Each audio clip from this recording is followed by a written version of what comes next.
My guy is here today from Shark Tank. Yeah. Daymond John, also from Queens. Hollis, Queens, Hollis. From Shark Tank. That's from why Queens I got my Gazelles on. I was really excited about these. You remember when Run Them used to rock these, right? Yeah. Well, look at all the lights in here. Daymond came in and said, "Is it all right if I leave my shades on?" And I said, "Yeah, do whatever you want." I don't want to overcool the room. Nah, and you're be the guy good. you talk about as soon as I leave, but I had Gazelles on. He was like, "But these are Gazelles. I'm from Queens. It's very important to me."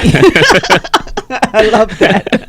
How are you, honey? I'm good. So, I know Daymond very well. So, and it's been interesting to see your celebrity go to another level with this Shark Tank show. It has. It's been a blessing. To the point that Daymond can't go anywhere. Correct?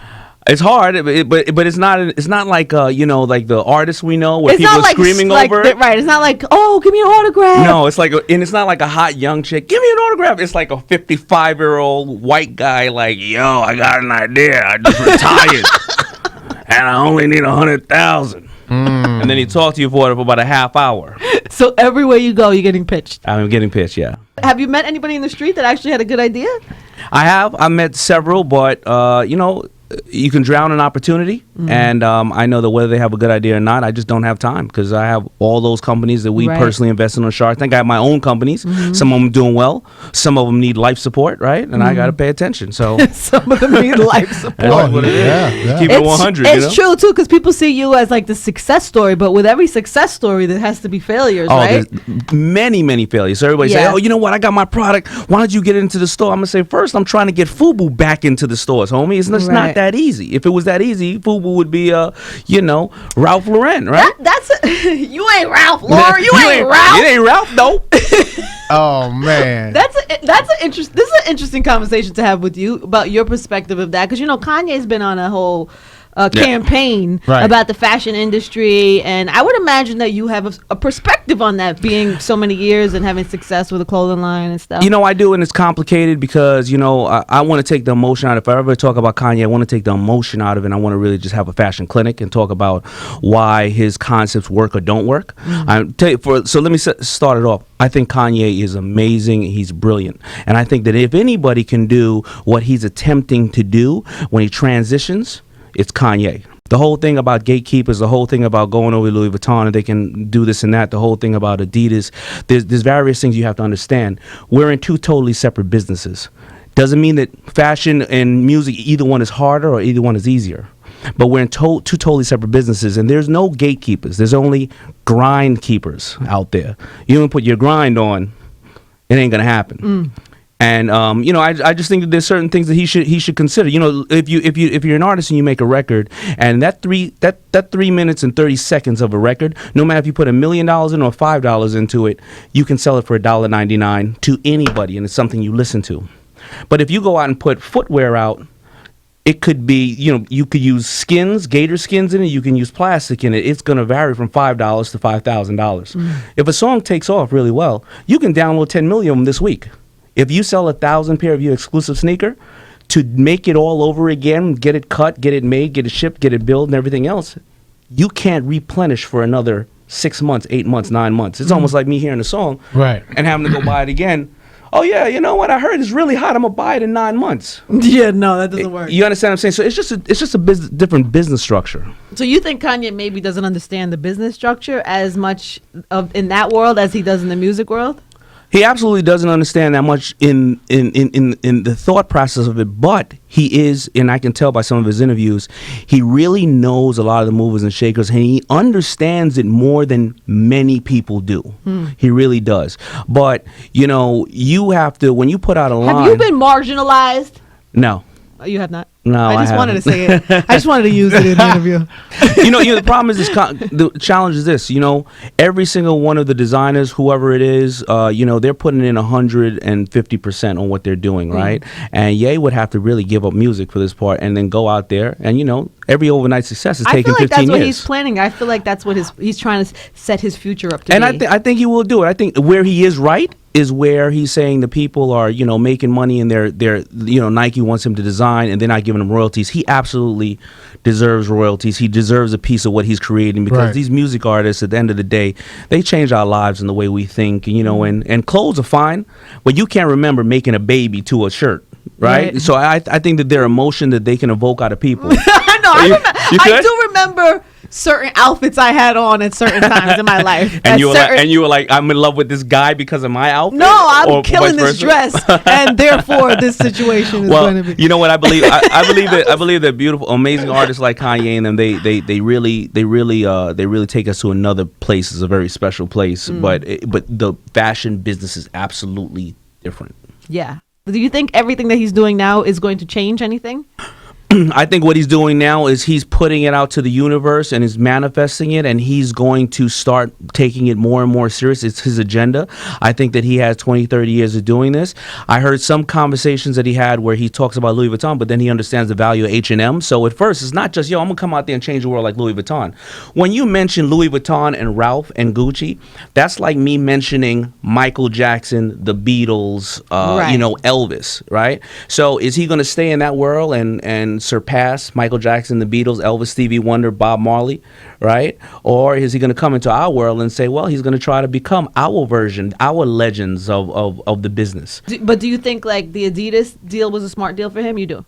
I would, yeah. If I don't know the deal, but if he said that he's getting royalties, right? If he did it with Adidas right now, I think that's great. That's a great stepping stone to show his value or not show his value. But even though you do a deal with Adidas, it's almost like in Kanye, and anybody in this room can attest. You do an album, you leave it just up to the label to do whatever they're going to do with it because you designed the album. No. You still got to get in there with Adidas because they have 1,000 shoes. Yeah. Right? You got to get in there and go, well, who you sending it to? All right? How's this commercial going to go? You have to stop working and get on your grind in there. Or be like the lady, Jimmy Choo. You go find a little shoemaker who's been doing it 50 years and he's on his grind and you partner up with him. What did you just tell me about Jimmy Choo? The lady, she found this little shoemaker who was making these beautiful shoes, and she partnered with that person. Yeah, he could do that all day. He can find some amazing people in Italy and France because he knows that he needs infrastructure. He said it, right? He can find some amazing people, some rock stars who've been doing something for 50 years, and they're like, yo, come on board, let's do this together. He totally has to do that. There's various ways he could do it. I know he's going to figure it out. But everybody's getting lost in the way he's putting his message out, which you're into it. You're like, I love it. Yeah. No, we all love it. I love it. Go in, try it. By the way, whether I agree, disagree, think everything he says is the right way, at least he's passionate about something. He has something to say. He's making people talk, think. Yeah. You know what I mean? I appreciate that from my artists. I love it. When we first came out, when Carl Keith, Jay, and myself came out with FUBU, they were like, man, this ain't kente cloth colored. Why can't you? I remember that. And we were like, why we all gotta be into dashikis? You know what I mean? But back then, it was like, you African American, Latino minority. If you want to support some kind of African American, then you got to look like, Eddie Murphy in Trading Places when he was getting on the train. You know what I mean? Oh my God! Like, you got, In all fairness, that was hot at the time. I love it. I love it. But what I'm saying, but that was our new generation, at the time. Right? Yeah, no, 100%. Wow. All right. So, okay, Shark Tank is doing well, right? You're still rocking. We did our best number last Friday. We're doing really, really well, and it's changing people's lives. Since ever? Since ever. We had almost 8 million people watching the show. It's the number one show on Friday nights, and more importantly, you know what I love? I love seeing the fact that kids want to be sharks just as much as they want to now be artists and athletes. Yeah. Which is really empowering. You know what I mean? That's important. I love that. Because kids are watching. It's one of the top watched shows from kids 5 to 15 years old. Because when you watch it, you feel smart. Yeah. Like when I watch it, I feel like I know what every brand needs. I know what that person needs, and that deal doesn't make any sense. I'm like the smartest deal maker in the world. Of course, and you debate it often with your kids. Absolutely. You know what I mean? Yeah. It's an amazing it's really time. good. And I just did a deal. I got to promote it. Obviously, I did this boneless baby back ribs. I'm getting hungry thinking about it. It's called Bubba's boneless ribs. So you did do a deal recently, because I feel like you do the least deals out of everybody. You know what everybody says, and I think it's that's the street in me, because if I don't like it, I'm out immediately. Yeah. But I'm number 2 behind Mark. I think really? Cuban has 44 deals. I have 40 deals. Well, because I know you, so I watch for you. Yeah. So I'm always waiting for you to make the deal. Maybe that's why I think it's more. Yeah. You know what? I'm like, yo, he never says okay to I did 40 deals so far. 40? 40. Because I've been on it 5 years. And how many of them are doing okay? I would say about 12 of them are doing okay. About another 10 are kind of neutral, and then the other ones we're trying to work it out. We're trying to work it out. Oh no, Life you support, took life some L's, support. life support. Oh, That's what he was saying. Life support. Yeah. Life Take support. some L's. But listen, you know what? Has anybody hit big yet? Many have hit big. Really? Yeah, we sold one called Talbot Teas. We sold that to Jamba Juice. The biggest one was Lori. Lori had this little sponge called a Sponge Daddy. Okay. And Lori sold $15 million worth of that Sponge Daddy in 3 months. Wow. Lori killed it with that. Wow. And no, there's a lot. Most of the people now are doing over $1 million in the first month of the show airing if it's a really good product and they can and people like it. We keep dropping the ball. I got like 6 Why we products. don't go over there? No, I got products. I do. I always have these products, and I'm gonna come down. I gotta shoot down there. Come through. I gotta shoot down there and sell my product. You know what I mean? Kanye should go on Shark Tank. No. That's good. He gonna curse us all out. So if Kanye went on Shark Tank and pitched you the Kanye West clothing line and wanted $10 million, and he would give you 10% of his company.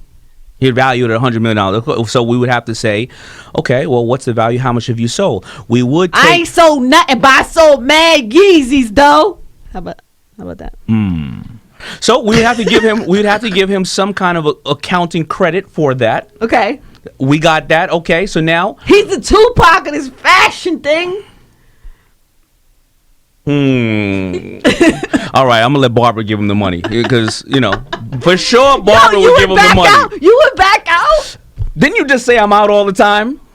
Yes, you're out again. This is a perfect example. He's out again. He's out. Now, if I could, but on the flip side, I would say, okay, no problem. I would say, put my money on you. I would put it on you, but I would have to twist it. This is Shark Tank after all. I would say, okay, yeah. So you're selling me, I have the right to all your intellectual property from now on. I'll set up the infrastructure. I'll put the grind on out there. So for $100 million valuation, I have access to every single thing you do because we're partners, right?